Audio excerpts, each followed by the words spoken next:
I only read one book, but it's a good book, don't you know? I act the way I act because the good book tells me so. If I want to know how to be good, it's to the good book that I go. Because the good book is a book, and it is good, and it's a book. And it came to pass, in the days of Amraphel, king of Shinar, Arioch, king of Elasar, Chedorlaomer, king of Elam, and Tidal, king of nations, who would come in and would go out again, with never a miscommunication, that these made war with Bera, king of Sodom, and with Berisha, king of Gomorrah, Shinab, king of Adam, and Shemember, king of Zeboim, and the king of Bela, which is Zor, for they did not like homosexuals, and did consider that it is within their rights and freedoms to restrict others from marrying, and that somehow two men getting married would somehow lead to them divorcing their wife. All these were joined together in the Vale of Siddim, which is the salt sea, just like all other seas, just with more added salt.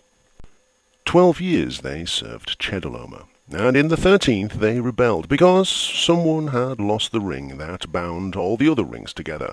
and one day it would be found by a hobbit. Or is that a different book? In the 14th year came Chedorlaomer, and the kings that were with him, and smote they Rephaim in Astaroth,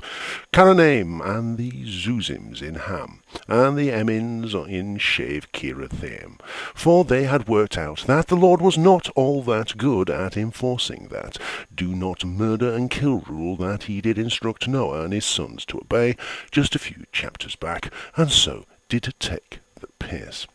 And the Horites in their Mount Seir unto El Faram, which is by the wilderness, because that did unlock a special bonus level. And they returned, and came to En Mishpat, which is Kadesh, and smote all the country of the Amalekites, and also the Amorites, that dwelt in Haze on Tamar, for they had smote just about everything else, and were going for the combo, which would give them a power-up, 10,000 points, and an extra life.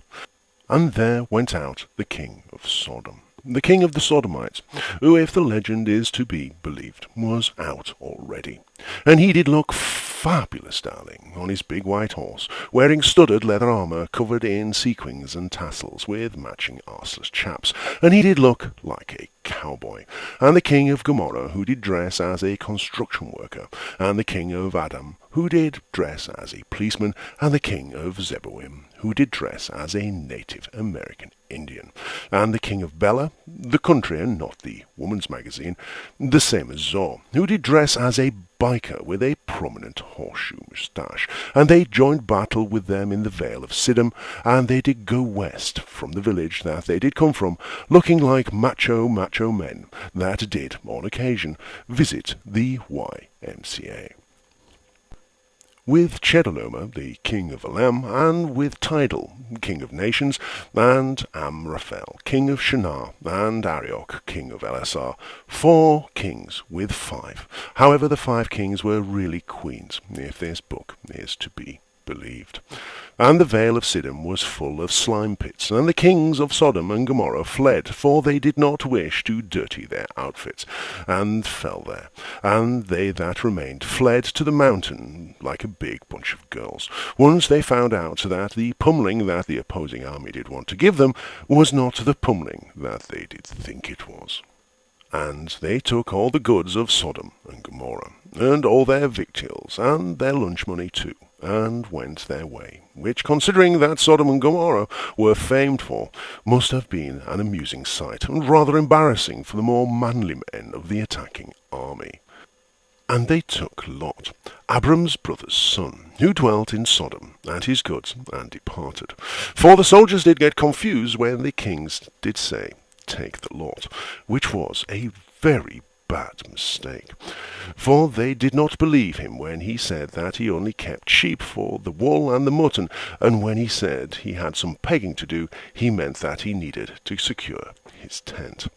And there came one that had escaped, and told Abram the Hebrew, for he dwelt in the plain of Marameh, the Amorite, who was really wrong, brother of Eshcol and brother of Anar, and these were confederate with Adam, because in every story like this there is always one left alive, one that gets away, and they will always reach the hero's camp, dressed in rags, half dead from exhaustion and dehydration after travelling many days across the harsh baking desert, and they will usually die immediately after they had delivered their fateful message. And when Abram heard that his brother was taken captive, he was rather shocked, as they had buried him years ago. And then he realized that the writer had messed up again, and actually meant his brother's son, his nephew. He harmed his trained sergeants, born in his own house, 318, and pursued them unto Dan, for among their numbers were ninjas, Navy SEALs in secret stealth helicopters, members of the SAS and Mossad, Rambo, the Terminator, a policeman called John McClane, the Highlander, several Jedi, including Mace Windu, Iron Man, King Leonidas, and a few of his mates who were looking for somewhere to have supper, several Millwall supporters, Dirty Harry and Chuck Norris. And they were in arse-kicking mode, ready to dish out some payback.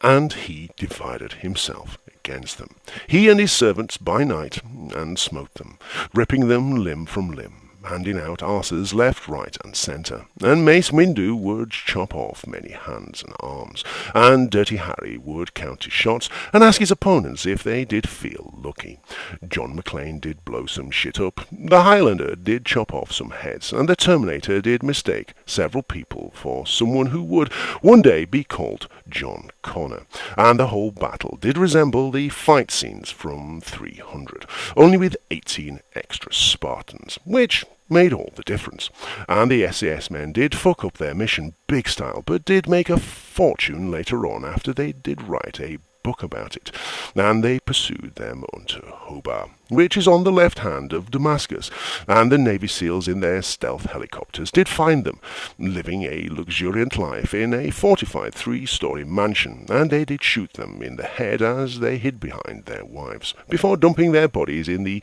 Indian Ocean, giving them what would one day become to known as a traditional Muslim funeral.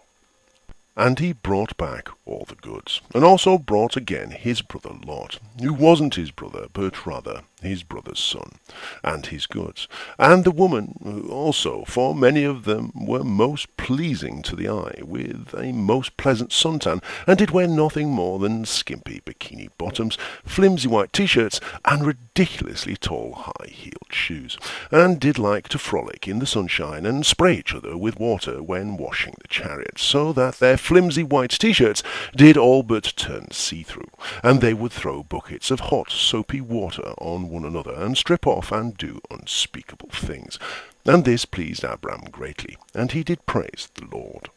And the king of Sodom, the leader of the Sodomites, went out to meet him after his return from the slaughter of Chedorlaomer, and the kings that were with him, at the valley of Shaveh, which is the Kingsdale, which sounds a bit like a brand of cheese, and they did have a parade with rainbow flags and much singing and dancing.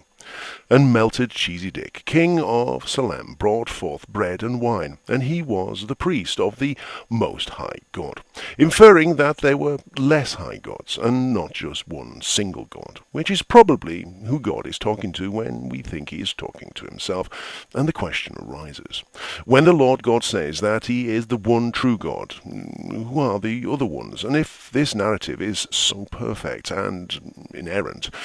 and does not contain any bits that contradict other bits, why is this bit left in? And he blessed him, and said, Blessed be Abraham of the Most High God, possessor of heaven and earth. And Abram did say, well, he does like the herb, so it's not so surprising that he is the Most High God. It gives him the munchies, which is why he pops up quick as a flash as soon as the flames hit the kebabs. And blessed be the Most High God, which hath delivered thine enemies into thy hand, so that you could kill them, even though he instructed your forefathers just a few generations ago, that whoso sheddeth man's blood, by man shall his blood be shed. For in the image of God he made man, and he gave him tithes of all. But greatest of all the tithes were tithes of herb, for he did know that God did like the herb. And the king of Sodom said unto Abram, Give me the persons, for thou doest know that it is the men that I do want, and take the goods thyself. And Abram did give him a stern look. And Abram said to the king of Sodom, I have lifted up my hand unto the Lord, the Most High God, you know, the big guy with the long white beard, who really hates homosexuals because of all that bumming you get up to, and probably sent those kings to wipe you out because of your evil ways, which is why you lost the battle and got your stuff nicked in the first place. That I will not take from a thread even to a shoe latchet, and that I will not take anything that is thine, lest thou shouldest say, I have made Abram rich. Because the true hero in any war story worth its salt always turns down any form of reward, as he was doing nothing more other than his duty. Besides, all of your stuff is either pink and fluffy or covered in sequins and glitter, and ostrich feathers just don't look good on me. And the other stuff in those boxes over there, you know, the leather stuff with the studs and all those chests full of whips and chains, and that rubber suit with no high holes and a zip where the mouth should be, well, even just looking at it makes me shudder, so you can have it all back. Save only that which the young men have eaten, which brought back memories into Abram's mind that he should sooner forget, and the portion of men that went with me, Anna, Eshgal, and Maname. Let them help themselves, and take their portion of anything that doest take their fancy, if they are into that kind of thing. And Abram did ride off into the sunset, followed by his 318 brave heroes. Powder-pink helicopters covered in rainbows full of Navy SEALs, Millwall supporters in nut-hugger shorts, ninjas in pale pastel colours practising hand-to-hand combat with dildos, Dirty Harry in a dress, Mace Windu with his new pink lightsaber, the SAS men in oversized stilettos, Rambo carrying a zebra skin patterned frilly lampstand, and Chuck Norris in a gimp suit being led on a leash by King Leonidas and his Spartans, who, dressed in their Spartan outfits, couldn't look any more homoerotic if they tried, and the Terminator, who was now dressed from head to toe in skin-tight black leather, with a studded black biker's jacket and arseless chaps, did turn to the king of the Sodomites as they did depart, and say, I'll be back.